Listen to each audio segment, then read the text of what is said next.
Hi everyone, this is Jill Power from the Intermediate School, and this is today's issue of Tiger Talk.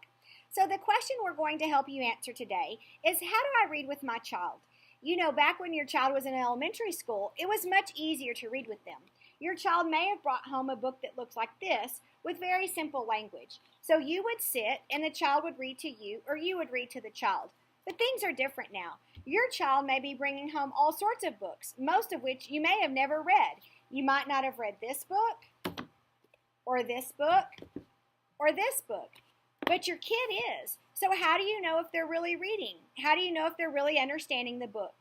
Well, we do have some tips for you. So if you will click in the link, we have a printout that looks just like this, and these are questions that you can ask your child. We have it in English and in Spanish, but they're simple things that you can do to show interest and also to get to see if your kid really is understanding what they're reading. So for example, you may say things like, what is this story about? Who are the main characters? What's the problem in the story? How do you think the problem will be solved? And you can also ask the kid, so tell me about your book. What's happened so far? If your child gives you an answer that doesn't seem to flow, then chances are your child really doesn't understand the book and may need to pick a different book.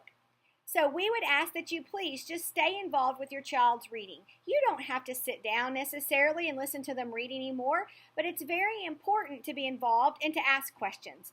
So please click on the link, download this, read every day, and it's sample reading questions that you can ask your child, again in English and in Spanish, and help us to help your child become a better reader. Thanks for tuning in.